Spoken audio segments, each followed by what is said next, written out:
Hi hello ನಮಸ್ಕಾರ ಕರ್ನಾಟಕ ಅಭಿಮಾನಿಗಳಿಗೆ ಹಾಗೂ ನಮ್ಮ ಸಿನಿ ರಸಿಕರಿಗೆ ಈ ಶೋಗೆ ವೆಲ್ಕಮ್ ಮಾಡ್ತಾ ಇದ್ದೀನಿ. ಸೊ ನಮ್ಮ ಜೊತೆ ಇವತ್ತು ರಾಮನ ಅವತಾರ ತೋರಿಸೋಕೆ ರೆಡಿಯಾಗಿ ರಿಷಿ ಸರ್ ಇದ್ದಾರೆ. Sir welcome to the show. Hi sir, ಹೇಗಿದ್ದೀರಾ? ನಾನು ಸೂಪರ್ ಆಗಿದ್ದೀನಿ. ಬೆಂಗಳೂರು ಸ್ವಲ್ಪ ಕೋಲ್ಡ್ ಆಗ್ತಾ ಇದೆ, ಸೊ ಕೂಲ್ ಆಗ್ತಾ ಇದೆ. ತುಂಬಾ ದಿನಗಳಾದ ನಂತರ ಮಳೆ ಬರ್ತಾ ಇದೆ. ಸೊ ಇವತ್ತು I think interview may be lucky ಚಾಮ್ ಇರ್ಬೋದು. ಹೌದಲ್ವಾ? ಸೊ ಇವ್ರ ಬಗ್ಗೆ ಇಂಟ್ರೊಡಕ್ಷನ್ ಕೊಡೋದೇ ಬೇಕಿಲ್ಲ ಅನ್ಸುತ್ತೆ. ಸೌತ್ ಇಂಡಿಯಾನಲ್ಲಿ ದಿ ಬಿಗ್ಗೆಸ್ಟ್ ಸ್ಟಾರ್ ಜೊತೆಗಳು ಎಲ್ಲರ ಜೊತೆಗೂ ನಟಿಸಿ ಸೈ ಅನ್ಸ್ಕೊಂಡಿರೋ ನಮ್ಮ ಕನ್ನಡತಿ ಬೆಂಗಳೂರಿನಲ್ಲಿ ಹುಟ್ಟಿ ಬೆಳೆದಿರುವಂತಹ ಪ್ರಣೀತಾ ಸುಭಾಷ್ ಅವರು ನಮ್ಮ ಜೊತೆ ಇದ್ದಾರೆ. Madam welcome to the show. And lucky charm ಅವರೇ ಇರ್ಬೇಕು ಸರ್ ಮೋಸ್ಟ್ಲಿ. ಮಳೆ ಬರ್ಸಿದ್ದಾರೆ ಬೆಂಗಳೂರಿಗೆ. ಸೊ ಹೇಗಿದ್ದೀರಾ ಮ್ಯಾಮ್? ಇವತ್ತು ಹೊರಗಡೆ ಬಂದ್ರಲ್ಲ, ಅದಕ್ಕೆ ನೋಡಿ ಸ್ವಲ್ಪ ಕೂಲ್ ಆಗಿ ಕೂಲ್ ವೆದರ್ ಅಂತ ಮಾಡ್ತಾ ಇದೀವಿ ಇಂಟರ್ವ್ಯೂ. ಅದೇ ಖುಷಿ ನಮ್ಗೆ, ಟೆನ್ಷನ್ ಅಲ್ಲಿ ಫಿಲ್ಟರ್ ಮಾಡ್ತಿಲ್ಲ. ಸೊ ಹೇಳಿ ಸರ್, ನೀವ್ ಹೇಳ್ಬೇಕೀಗ. ಏನಿಲ್ಲ, ಐ ಮೀನ್ ರಾಮನವತಾರ ಮೇ 10ನೇ ತಾರೀಕು ರಿಲೀಸ್ ಆಗ್ತಾ ಇದೆ. ಹೌದು, ರಾಮ ಮಂದಿರ ಇಶ್ಯೂ ಮುಗೀತು, ಮಂದಿರ ಕಟ್ಸಿ ಆಯ್ತು, ರಾಮನವಮಿ ಲಾಸ್ಟ್ ವೀಕ್ ಆಯ್ತು. ಆಮೇಲೆ ನೀವು ತೋರ್ಸಕ್ ಬರ್ತೀರಾ ರಾಮನ ಅವತಾರ, ಯಾಕೆ, ವೈ?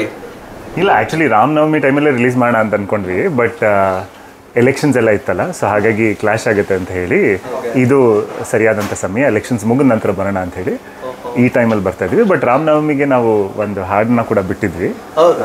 ಸೊ ಹಾಗಾಗಿ ಬಹಳ ಸುಂದರವಾಗಿ ಚೆನ್ನಾಗಿತ್ತು.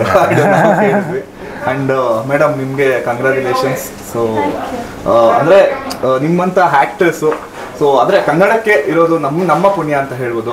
ಎಷ್ಟೇ ಬಿಗ್ ಸ್ಟಾರ್ ಜೊತೆಗಳು ನಟಿಸಿದ್ರು, ನೀವು ಆ್ಯಕ್ಚುಲಿ ಬಿಗ್ ಸ್ಟಾರೇ ಈಗ, ಯಾಕೆಂದರೆ ನೀವು ನಡೆಸ್ತಾ ಇದ್ದೀರಿ, ಯಾಕೆಂದ್ರೆ ಅವ್ರ ಜೊತೆಗಳು ನಡೆಸ್ತಾ ಇದ್ದೀರಾ. ಸೊ ನೀವು ಕನ್ನಡ ಮರಿದೆ, ಸೊ ಕರ್ನಾಟಕಕ್ಕೂ ಬರ್ತೀರಾ, ಅಲ್ಲೂ ಇರ್ತೀರಿ, ಎಲ್ಲ ಕಡೆ ಇರ್ತೀರಾ, ಅದು ನಮಗೆ ತುಂಬ ಹೆಮ್ಮೆ ಅಂತ ವಿಷಯ. ಸೊ ಹೇಗೆ ಅನಿಸ್ತಾ ಇದೆ ಈಗಿನ ಒಂದು ಸಿಚುವೇಶನ್ಸ್? ಅಫ್ಕೋರ್ಸ್ ಚೆನ್ನಾಗಿ ಅನಿಸ್ತಾ ಇದೆ. ಪ್ರತಿ ಸಿನಿಮಾನೂ ಸ್ಪೆಷಲ್. ಈ ಸಿನಿಮಾ ಎಸ್ಪೆಷಲಿ ಟೈಟಲಿಂದಾನೇ ಎಲ್ಲನೂ ಸ್ಪೆಷಲ್ ಅಂತ ನಂಗೆ ಅನಿಸುತ್ತೆ. ರಾಮನ ಅವತಾರ, ನೀವು ಇವಾಗಲೇ ಹೇಳ್ದಂಗೆ ಇಂಡಿಯಾನೇ ಆ ಫ್ಲೇವರಲ್ಲಿದೆ. ಒಂದು ರಾಮನವಮಿ ಆಚರಿಸೋ ಫ್ಲೇವರ್ ಆಗಲಿ, ಒಂದು ಅಯೋಧ್ಯೆಯಲ್ಲಿ ರಾಮ ಮಂದಿರ ಬರೋ ಫ್ಲೇವರ್ ಆಗಲಿ, ಅದು ನಾವೆಲ್ಲರೂ ಅಷ್ಟು ಒಂದು ನಮ್ಮ ಐಡೆಂಟಿಟಿ ಅಂತ ನಾವು ಓನ್ ಮಾಡಿದ್ದೀವಿ. ಸೊ ಅಂಥದ್ರಲ್ಲಿ ಇಂಥ ಒಂದು ಸಿನಿಮಾ, ಇಂಥ ಒಂದು ಕತೆ, ಅಂಥ ಒಂದು ಟೈಟಲ್ ಅಂತ ಬಂದಾಗ ತುಂಬಾ ಖುಷಿ ಆಯಿತು. ಆ್ಯಂಡ್ ಇದರಲ್ಲಿ ಅದೇ ನಾನು ಮೇನ್ ಹೇಳೋಕ್ಕೆ ಇಷ್ಟಪಡ್ತೀನಿ, ಇದರಲ್ಲಿ ನಾವೆಲ್ಲರೂ, ಇದು ನಮ್ಮ ಸಿನಿಮಾನಲ್ಲಿರೋರೆಲ್ಲರೂ 100% ರಾಮ್ ಭಕ್ತರು. ಸೊ ಈ ಸಿನಿಮಾನೆಲ್ಲ ಬರೀ ಪಾಸಿಟಿವ್ ತೋರಿಸ್ತಿರೋದು. ಸೊ ಆ ಕತೆ ಇದೆಯಲ್ಲ, ಏನು ಮೈಥಾಲಜಿನಲ್ಲಿ ಇರೋ ಕತೆ, ಅದೇ ಕತೆನ ಮಾಡರ್ನ್ ಡೇನಲ್ಲಿ ನ್ಯೂಯನ್ಸಸ್ ಯೂಸ್ ಮಾಡ್ಕೊಂಡು ಮಾಡಿರೋ ಒಂದು ಸಿನಿಮಾ. ಸೊ ಖಂಡಿತ ಎಲ್ಲರಿಗೂ ಒಂದು ಫನ್ ಆ್ಯಂಡ್ ಕ್ಯೂಟ್ ಸಿನಿಮಾ ಅಂತ ಹೇಳ್ಬೋದು. ಬಟ್ ನನಗೊಂದು ಡೌಟು, ಮೊನ್ನೆ ಸಾಂಗ್ ರಿಲೀಸಲ್ಲಿ ರಾಮನ ಅವತಾರ ಒಂಚೂರು ನಮಗೆ ಕಾಣಿಸ್ತು. ನೀವು ಮಾಡರ್ನ್ ರಾಮ ಅಂತ ಒಂಚೂರು ಗೊತ್ತಾಯ್ತು, ಬಟ್ ನೀವು ಮಾಡರ್ನ್ ಸೀತೆ ಹೇಗೆ ಆಗ್ತೀರಾ ಅಂತ ಒಂದು ಡೌಟ್ ಇದೆ. ಸಿನಿಮಾ ನೋಡಿದ್ರೆ ಗೊತ್ತಾಗುತ್ತೆ ನಿಮಗೆ. ಅಂದ್ರೆ ಇದ್ರಲ್ಲೂ ಸಹ ಆಂಜನೇಯ ಹಾರ್ಕೊಂಡು ಉಂಗ್ರ ಕೊಡೋದಾಗ್ಲಿ, ಈಗ ನಾನು ರಾಮನ, ಅವ್ರ ಸೀತಾನ, ಹನುಮಂತ ಯಾರು, ಇವೆಲ್ಲ ನೀವು ಸಿನಿಮಾ ನೋಡಿದಾಗ ನಾವು ಯಾವುದನ್ನು ಕೂಡ ಅಂಡರ್ಲೈನ್ ಮಾಡಿ ಇದು ಈ ಕ್ಯಾರೆಕ್ಟ್ರು, ಇದು ಆ ಕ್ಯಾರೆಕ್ಟ್ರು ಅಂತ ನಾವೆಲ್ಲೂ ಹೇಳಕ್ಕೆ ಹೋಗಿಲ್ಲ. ಆಡಿಯನ್ಸ್ಗೆ ಅದೊಂದು ಪಜಲ್ ಆಗಿ ಇಟ್ಟಿದ್ದಾರೆ ನಿರ್ದೇಶಕರು.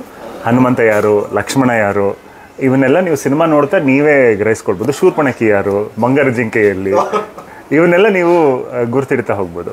ಅಂದ್ರೆ ಎಲ್ಲರೂ ಇದಾರೆ ಅಂತ ಆಯ್ತು. ಶೂರ್ಪಣಖಿ, ರಾವಣನೂ ಇದಾರ. ಅದನ್ನ ನಾವು ಬೋರ್ಡ್ ಹಾಕಿ ಹೇಳಲ್ಲ. ಬಹಳ ಬ್ರಿಲಿಯಂಟ್ ಅನ್ಸುತ್ತೆ ಡೈರೆಕ್ಟರ್, ಅವ್ರ ಪಾಯಿಂಟ್ ಆಫ್ ವ್ಯೂ ತುಂಬಾ ಚೆನ್ನಾಗಿ. ಇತ್ತೀಚೆಗೆ ನಾ ಗ್ಲಿಮ್ಸ್ ಎಲ್ಲ ನೋಡಿದೆ ನೋಡಿ. ಇವಾಗಷ್ಟೇ ಆಕ್ಚುಲಿ ಸಿನಿಮಾ ಅಪ್ಲೋಡ್ ಹೋಗಿದೆ. ಸಿನಿಮಾ ಅಪ್ಲೋಡ್ ಮುಗಿಸ್ಕೊಂಡು ಇವಾಗ ಬಂದಿದ್ದಾರೆ. ಸೊ ಸಿನಿಮಾ ಫೈನಲಿ ಅಪ್ಲೋಡ್ ಆಗಿದೆ. May 10th ರಿಲೀಸ್ ಆಗೋದಕ್ಕೆ ವಿ ಆರ್ ರೆಡಿ. ಸ್ವಲ್ಪ ನಾನೀಗ ಒಂದು ಕ್ವಶನ್ ಕೇಳ್ತೀನಿ. ರಾಮನ ಅವತಾರ ಕ್ಲೈಮ್ಯಾಕ್ಸ್ ಏನಾಗುತ್ತೆ? ಸುದೀಪ್ ಸರ್ ಹೇಳಿದ್ರಲ್ಲ, ಇಲ್ಲ, ಬಟ್ ರಾಮನ ಅವತಾರ ಸಿನಿಮಾದಲ್ಲಿ ಸುದೀಪ್ ಸರ್ ನಾನು ಕೇಳುವಾಗ ಹೇಳಲಿಲ್ಲ ಕ್ಲೈಮ್ಯಾಕ್ಸ್ ಏನಾಗುತ್ತೆ ಅಂತ. ಬಟ್ ರಾಮನ ಅವತಾರ ಮ್ಯಾಕ್ಸ್ ಕ್ಲೈಮ್ಯಾಕ್ಸ್ ಏನಾಗುತ್ತೆ ಅಂತ ಅವ್ರು ಹೇಳಿಲ್ಲ. ಬಟ್ ರಾಮನ ಅವತಾರ ಎಂಡಿಂಗ್ ಏನಾಗುತ್ತೆ ಅಂತ ನಾನು ಹೇಳ್ತೀನಿ. ನಿಮಗೆ ತುಂಬಾ ಖುಷಿ ಆಗುತ್ತೆ ಈ ಸಿನಿಮಾನ ನೋಡಿದ್ವಿ ಅಂತ. ಈ ಸಿನಿಮಾನ ನೋಡಾದ್ಮೇಲೆ ಒಂದಷ್ಟು ಥಾಟ್ಗಳನ್ನ ನಾವು ಯಾಕೆ, ಯಾವ ಉದ್ದೇಶದಿಂದ ಈ ಸಿನಿಮಾ ಮಾಡೋದಕ್ಕೆ ಹೊರಟಿದ್ವಿ, ಆ ಒಂದು 2 ಥಾಟ್ಗಳು ಸಬ್ಕಾನ್ಷಿಯಸ್ಲಿ ನಿಮ್ಮಲ್ಲಿ ಉಳಿಬಹುದು ಅನ್ನೋ ಒಂದು ನಂಬಿಕೆ ನಮಗಿದೆ. ಸೊ ಹಾಗಾಗಿ ನಾವು ಸಿನಿಮಾನ ಮಾಡಿದ ಉದ್ದೇಶನೇ ನಮ್ಮ ಮಣ್ಣಿನ ಫಿಲಾಸಫಿ, ಅಂದರೆ ನಮ್ಮ ನಾಡಿನ ಫಿಲಾಸಫಿ ಆಗಿರ್ಬೋದು, ಅಥವಾ ಹಲವಾರು ಅಂದರೆ ಪುರಾಣದಲ್ಲಿ ನಾವು ಏನೇನೆಲ್ಲ ಕಲ್ತಿದ್ದೀವಿ ಅದನ್ನೆಲ್ಲ ಮುಂದಿನ ಜನ್ರೇಷನ್ಗೆ ನಾವು ಪ್ರಾಪಗೇಟ್ ಮಾಡೋದಕ್ಕೆ ಯಾವುದ್ಯಾವ್ದು ವಿಷಯಗಳನ್ನು ಕೆಲವೊಂದಿಷ್ಟನ್ನೆಲ್ಲ ತುಂಬ ಸಟಲಾಗಿ ಏನು ಹೇಳೋದಕ್ಕೆ ಹೊರಡ್ಬೋದು, ಅದನ್ನು ಬಹಳ ಎಂಟರ್ಟೈನಿಂಗ್ ಆಗಿ ಈ ಸಿನಿಮಾದ ಮೂಲಕ ಹೇಳಕ್ಕೆ ಹೊರಟಿದ್ವಿ. ಆ್ಯಂಡ್ ನಾವೆಲ್ಲೂ ಪ್ರೀಚ್ ಮಾಡೋಕ್ಕೆ ಹೋಗಿಲ್ಲ. ಯಾವುದನ್ನು ಮೆಸೇಜ್ನ ಜನ ಕ್ಯಾರಿ ಮಾಡ್ಕೊಳ್ಬೇಕು ಅಥವಾ ಈ ಮೆಸೇಜ್ ತಲುಪಿಸ್ಬೇಕು ಅಂತಲೂ ನಾವು ಟ್ರೈ ಮಾಡಿಲ್ಲ.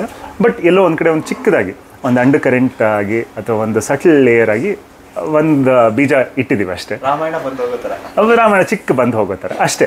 ಬಿಕಾಸ್ ಅಲ್ಟಿಮೇಟ್ಲಿ ನಾವು ತುಂಬ ಪ್ರೀಚ್ ಮಾಡೋಕ್ಕೆ ಹೋದರೆ ಜನರಿಗೆ ನಾಟಲ್ಲ. ಪ್ರೀತಿಯಿಂದ ಯಾವ್ದಾದ್ರು ಒಂದು ವಿಷಯ ಚಿಕ್ಕ ವಿಷಯ ಹೇಳಿದಾಗ ಅದು ಆಟೋಮ್ಯಾಟಿಕ್ಲಿ ಐ ಥಿಂಕ್ ಅದರ ಎಫೆಕ್ಟಿವ್ನೆಸ್ ಇನ್ನೂ ಜಾಸ್ತಿ ಇರುತ್ತೆ ಅಂತ ಅಂದ್ಕೊಳ್ತೀವಿ. ಸೊ ಈ ಒಂದಷ್ಟು ಯೋಚನೆಗಳು ಆಡಿಯನ್ಸ್ನ ಮನಸ್ಸಲ್ಲಿ ಉಳ್ಕೊಳ್ಳುತ್ತೆ ಅನ್ನೋ ಒಂದು ನಂಬಿಕೆ ಇದೆ. ಸೊ ಹಾಗಾಗಿ ಸಿನಿಮಾ ನೋಡಿದ್ಮೇಲೆ ಇದೇ ಆಗುತ್ತೆ ಅಂತ ಅಂದ್ಕೊಳ್ತೀನಿ. ಅದೇ ಹೇಳಿದ್ನಲ್ಲ, ಗುಡ್ ವಿನ್ಸ್ ಓವರ್ ಈವಿಲ್, ಅದನ್ನೇ ನಾವು ತೋರಿಸಿರೋದು. ನಿಮ್ಮನ್ನೇ ಕೇಳ್ತಾ ಇದ್ದೆ ನಾನು.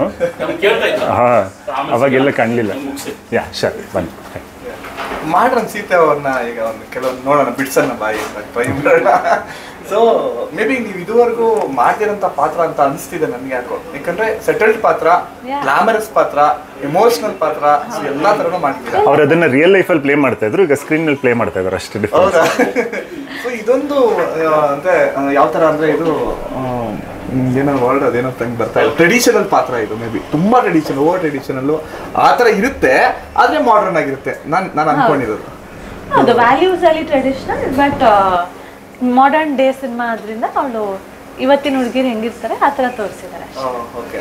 ಸೊ ಅಂದರೆ ಯಾವ ಥರ ನಿಮಗೆ ಇದನ್ನ ಅಕ್ಸೆಪ್ಟ್ ಮಾಡಿದ್ರೆ, ಸೊ ಹೆಂಗೆ ಅಪ್ರೋಚ್ ಮಾಡಿದ್ರು ನಿಮ್ಗೆ ಈ ಥರ ಒಂದು ಪಾತ್ರ ಮಾಡೋಕ್ಕೆ ಅಂತ? So then first of all ಆ 2019 ಅವಾಗ ಈ ಥರದ್ದು ಸಿನಿಮಾಗಳು ಅಂದರೆ ಮಾಡರ್ನ್ ಡೇ ಒಂದು ಕಾನ್ಸೆಪ್ಟ್ ಸಿನಿಮಾಗಳು ಅದೆಲ್ಲ ತುಂಬ ನಾನು ನೋಡ್ತಾ ಇದ್ದೆ. ಆ್ಯಸ್ ಆಡಿಯನ್ಸ್ ಕೂಡ ನಾನು ತುಂಬ ಎಂಜಾಯ್ ಮಾಡ್ತೀನಿ ಆ ಥರ. ಅಂದರೆ ನಾನು ಅಫ್ಕೋರ್ಸ್ ಈ ಲಾರ್ಜರ್ ದೆನ್ ಲೈಫ್ ಸಿನಿಮಾಗಳು ಇದೆ, ಬಟ್ ಈ ಥರ ಸಿನಿಮಾಗಳು ನಾವು ನೋಡಿದ್ರೆ ಕನ್ನಡದಲ್ಲಿ ಮಲಯಾಳಮಲ್ಲಿ ಜಾಸ್ತಿ ಓಡ್ತಾ ಇತ್ತು ಅವಾಗ. ಐ ಮೀನ್ ಇವಾಗಲೂ ಅಷ್ಟೇ. ಸೊ ಆ ಟ್ರೆಂಡ್ ಸ್ಟಾರ್ಟ್ ಆಯಿತು. ಸೊ ನನಗೂ ಅನಿಸ್ತು ಓಕೆ ಈ ಥರ ಕಾನ್ಸೆಪ್ಟ್ ಬೇಸ್ಡ್ ಫನ್ ಸಿನಿಮಾಗಳು, ನ್ಯೂ ಟೀಮ್, ಫ್ರೆಶ್ ಟೀಮ್, ಅವ್ರ ಜೊತೆ ಕೆಲಸ ಮಾಡಬೇಕು ಅಂತ ನನಗೂ ಆಸೆ ಇತ್ತು. ಆ್ಯಂಡ್ ಅಫ್ಕೋರ್ಸ್ ಆಪ್ರೇಷನ್ ಅಲ್ಮೇಡಮ್ಮ ಅದೆಲ್ಲ ನೋಡಿ ಅದು ಫ್ರೆಶ್ ಆಗಿತ್ತು ಸಿನಿಮಾ. ಸೊ ನೋಡಿದಾಗ ಓಕೆ ಈ ಥರ ಒಂದು ಆ್ಯಕ್ಟರ್ಸ್ ಟೀಮ್ ಆಗಲಿ, ಈ ಥರ ಒಂದು ಪ್ರೊಡಕ್ಷನ್ ಟೀಮ್ ಆಗಲಿ ವರ್ಕ್ ಮಾಡೋಕ್ಕೆ ಇಷ್ಟ ಆಯಿತು. ಆ್ಯಂಡ್ ಈ ಥರ ಒಂದು ಆಪರ್ಚುನಿಟಿ ಬಂದಾಗ ಇದೆಲ್ಲ ಎಲ್ಲ ಟೈಪ್ಸ್ ಆಫ್ ಮೂವೀಸು ಮಾಡಬೇಕಲ್ಲ, ಆವಾಗಲೇ ಒಂದು ಆ್ಯಕ್ಟರ್ಗೆ ಬೇರೆ ಬೇರೆ ಬೇರೆ ಆಡಿಯನ್ಸ್ಗೆ ರೀಚ್ ಆಗೋ ಅವಕಾಶ ಇದೆ. ಸೊ ಅದಕ್ಕೆ